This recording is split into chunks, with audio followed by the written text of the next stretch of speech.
I am teaching a class. You need to go to bed. Wait, oh, Michael, Michael, Michael. Michael, what's wrong? Wait, I'm so sorry, buddy. Come here, come here, come here.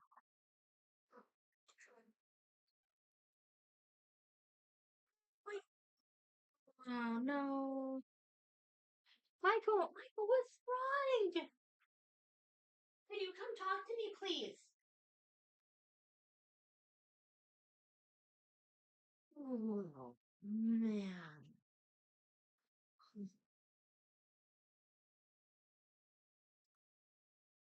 Well, hello, good evening.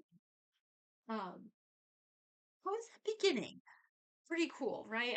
I don't know. Maybe I'm just easily amused, but I thought it was pretty cool. Uh, welcome to Introduction to. Oh, golly. I'm starting distracted tonight. I apologize for that. This is an introduction to gender and women's studies.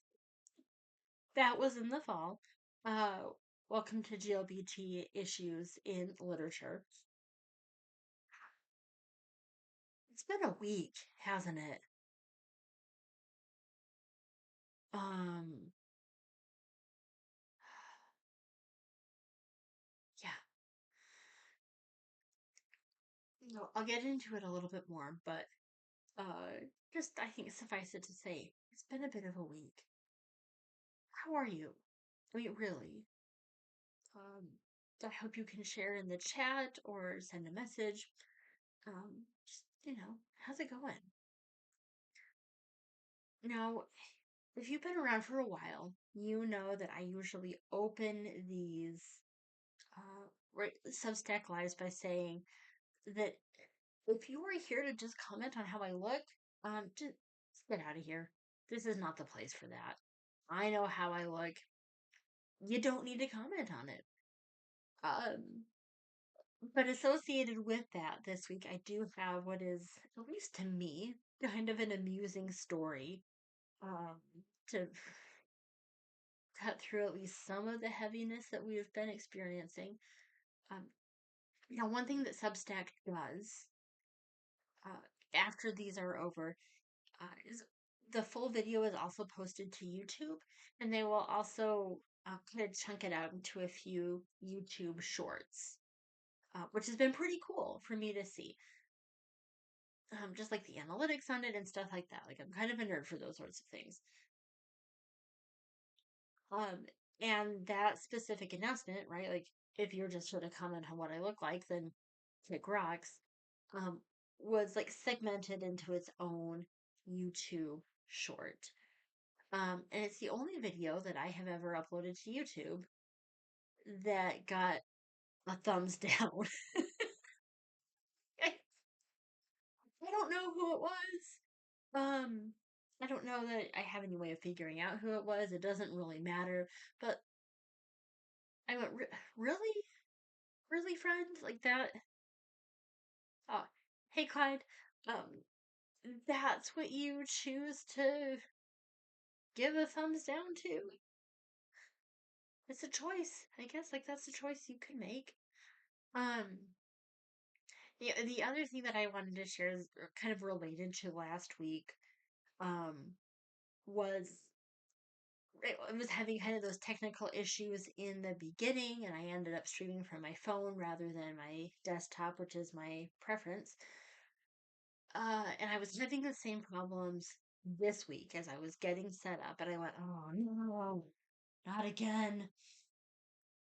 You guys, it was user error, like 100% the whole time. Um, so feel kind of dumb about that, but you know, what do you do? So I think with that, let's kind of just dive into this week because we have a lot of material to talk about.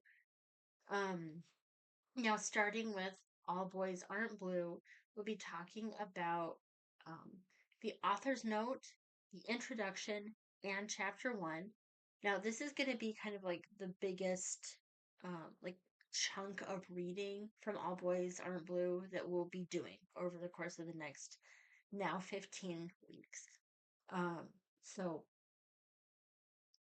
just to kind of keep that in mind, it really is just going to be a chapter a week from here on out. Um, but you got to start somewhere, right?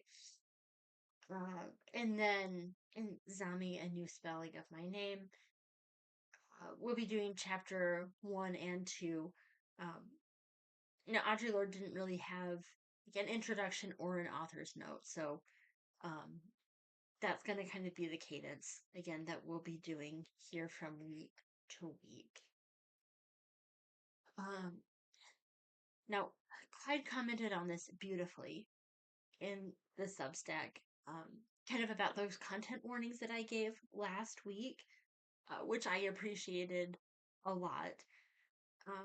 And George Johnson also talks about this in his author's note in a way that is so much more eloquent than I could ever hope to. And he says, the truth of the matter is, these things happened to me when I was a child, teenager, and young adult. So, as heavy as these subjects may be, it is necessary that they are not only told, but also read by teens who may have to navigate these same experiences in their own lives. And that really is the truth of it.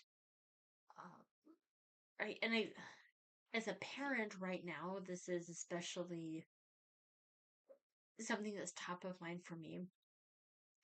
That sometimes we want to protect the young people in our lives from the really terrible things by not talking to them about whatever it is that is happening, right? Like whether it is sexual violence or um, immigration and customs enforcement occupying our cities and disappearing our neighbors. Uh, like we might not want to talk to our kids about these things, but the fact is, it does impact them, and they see it. They see their classmates not showing up for school, um, or showing up for school and not really being okay. And it's important for us to at least try and talk about these challenging topics. whether it's what we're discussing in All Boys Aren't Blue or uh, really anything else that might be going on in our world. Um, Now, All Boys Aren't Blue is laid out in a way that I absolutely love as a reader. Um, there's none of this like flashback nonsense. I'm not a big fan of flashbacks as a literary device. Just that's just me. um, and he lays it all out just chronologically, right? Like birth to now, over 16 chapters. Which honestly I just find to be really helpful to kind of keep track of what it is that's going on. But one thing that he talks about in this very first chapter is how we really drill in on those gender assumptions of our children very often before they're even born. Um, Now, Johnson is just a little bit older than I am. And we were both born in a time where you didn't get an ultrasound, right, to find out if you were having a boy or a girl. The technology was just not available at the time, in the way that it is now. Uh, and so when he was being born, he came out with a full head of hair, so much so that his head was visible before the rest of him was visible. Um, and his family member that was in the room just assumed that that meant that it was a girl who was being born, and she ran out, told the rest of the family who was waiting in the hospital that it was a girl, it was a girl, this is great, it was a girl. Only to then come back and like see the rest of the baby, and realize that it turns out that boys can also be born with a full head of hair. Um, Now, as I was reading this, I really was taken back to some of the experiences that I had as a new parent. Um, and now, I mean, of course, right, like thinking and talking about gender studies is not new to me. That's what my undergraduate degree is in. Uh, and I did finish my undergraduate degree before becoming a parent. So, um, when my spouse and I were expecting our first child, I didn't really know how I felt, right, um, about finding out what kind of a baby we were having at that 20-week scan. Um, and I kind of floated that idea out to my spouse. Um, and that is not what we wound up doing. We wound up finding out that we were having a little girl, and it was because the family wanted to buy the right color things for the baby. Um, Now, that was something else entirely. Um, and I was very grateful for the gifts, of course. Um, But we also knew, Nathan and I, that we wanted more than one child. And so when I was buying things on my own, I was buying in a lot of neutrals, right? Like green, yellow, um, a little bit in blue, right? Like I wasn't really out there buying a bunch of pink stuff. um, which turned out to be totally the wrong call because now I have an almost 12-year-old who is like all about the pink stuff. Um, but um, there were a lot of assumptions built in, right? Like there was a nurse in the hospital who said to us, "You must not have found out what you were having because there are all these gender neutral colors." And we went, "No, I'm just trying to be smart with our resources. We want to have hand me downs." And she thought that was really weird. In hindsight, like that nurse was really weird, but that is a different story for another day. Um, but this isn't just me running my mouth, right? Like within like these very first few pages of chapter one, Johnson is talking about like, can we just like imagine how wonderful the world would be if we could allow children to just explore themselves without putting any like social pressure on them to engage with things in a specific way. Like that would be really awesome. Now he talks about this very specifically with black children because, of course, that's his lived experience. Um, that in addition to owning their gender identity fully, as fully as one can, as we move through life, um, to also experience and embrace their racial identity as fully as they can. Um, and really being thoughtful about what that means.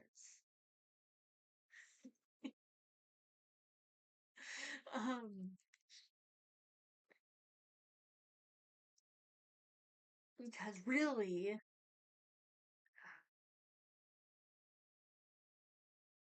I've been thinking about this for a while and words continue to fail me. Um,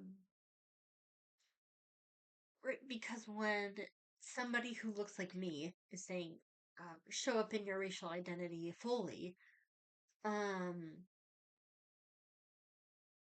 there's a very real possibility that that could mean something terrible, right? Um, and so I think when your racial identity is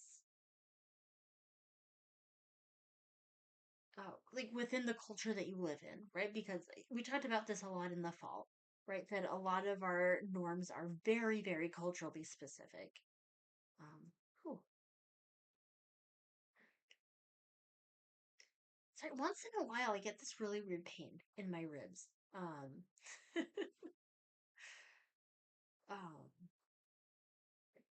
and it passes eventually. It's a little weird. Anyway, um, if your racial identity and the culture that you live in really does have a tendency to drag up some stuff that's pretty awful, um, I think that it is then incumbent upon us to really embrace the best of what our racial identity has to offer, and to change those norms, right? Because changing norms, it takes time. It takes some serious time, and excuse me,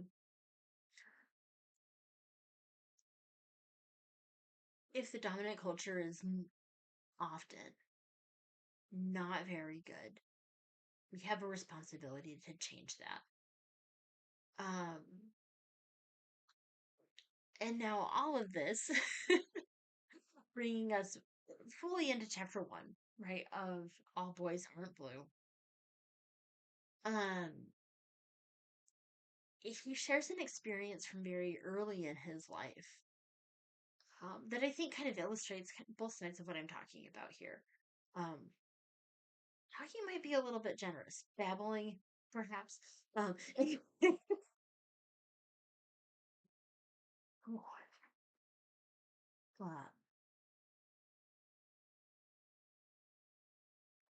poor little fella, uh, coming home from school with his cousins in kindergarten, had a pretty harrowing experience that resulted in pretty much all of his teeth getting knocked out or broken. Um, and just imagining that is to say that that is devastating is an understatement. It's frankly an understatement. Um,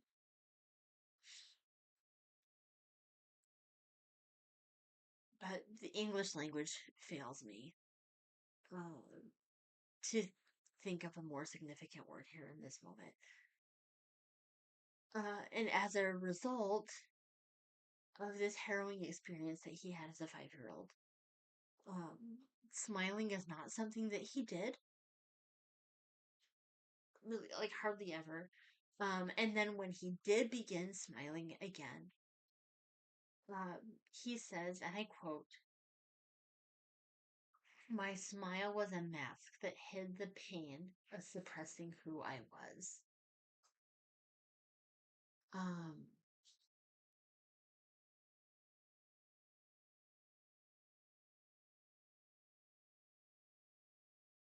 and that really,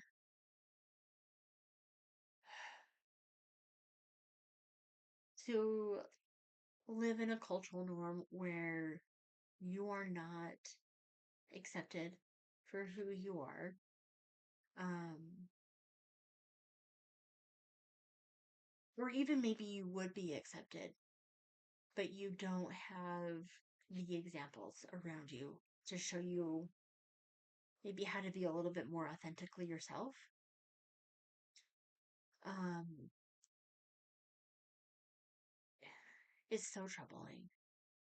And I really sincerely hope that we can imagine a world where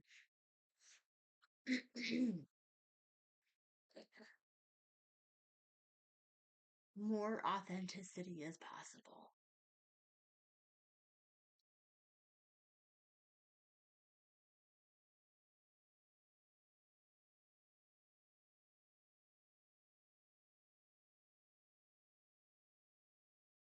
Now, before diving into Audre Lorde here, um, I'm just going to comment on something relatively benign as maybe more of like a palate cleanser before moving on than anything else.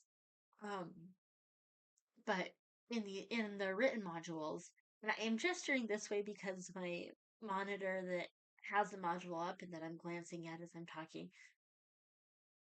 it is over here. Um, um, All Boys Aren't Blue has chapter titles. Zami does not. And so, like, the section headings for All Boys Aren't Blue is always going to be the name of the chapter. But I have to get a little bit creative in naming the second section um, because Zami doesn't have any chapter names. They are just numbered, which perhaps you have noticed. Or at least, I don't know, if you have the same copy of the book as I do, this one. Woo, the graphic is cool, but I'm still trying to figure out my own spatial awareness. Um, with it. Uh, maybe other copies do have chapter names, but mine does not. So there we go. Uh, Now, kind of here in the beginning of Zombie, Audre Lorde poses a question that I certainly have been thinking about, and I think is one of those ones that I will continue to think about, which is, to whom do I owe the symbols of my survival? Um, Now we'll be talking about symbolism a little bit more in 4 or 5 weeks here. Um, but as she is talking about this, she's really talking about kind of those people along the way that point us towards like our more authentic selves. At least like that's how I'm taking it. If you were taking it differently, you should definitely tell me. um, but right, like who are these folks in our lives that point us towards authenticity, which I would view as really an excellent means of survival, right? To just be ourselves. Um, and then also kind of back to what I was talking about a minute ago, to live in and create a society where it is safe for us to be ourselves, because that is obviously a pretty big piece of it. Um, Now, Lord talks a lot kind of here in the first chapter about um, like this feeling of home. And to her, as a child of immigrants to the United States, um, right, like that had a very aching feeling for her. Um, but one thing that I have talked about just for myself, even as somebody who, not a child of immigrants, right? My family has been in the United States for a real long time. Um, the feeling of home really can be difficult to capture, I would say. Um, uh, right, and she talks about home being um, a sweet place somewhere else. Uh, Now, in the religious tradition that I was raised in, uh, people will kind of take that feeling and say um,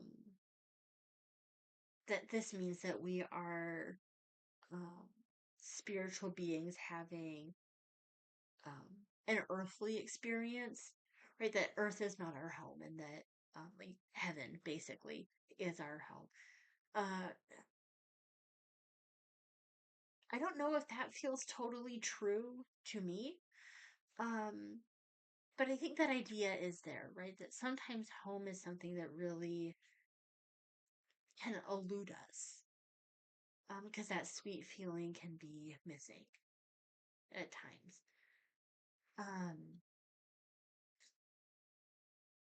but then as we go into chapter two, um, Lord does talk to us about how her physical home um, was often not a sweet place. Um, right, and Lord will talked about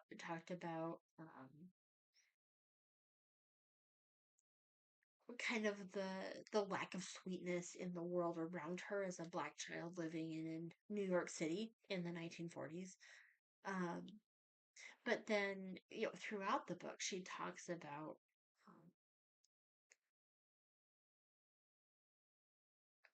even within her home, right? Her mom especially, right? Pinching, swatting, things like that. Um, things that don't feel very sweet. Um,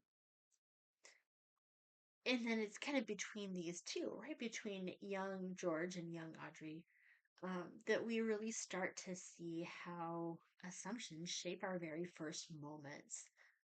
And that this is true across the decades, uh, right? Like Audre Lorde was born in the 1930s. George Johnson was born in the 1980s. And yet they both have this very common experience of their early childhood shaping the rest of their lived experiences. And where I really kind of want to wind us down here. Mm, this is good tea. Is with our journal article of the week, which is The Mark of Autobiography, Postmodernism, Autobiography, and Genre by Leigh Gilmore.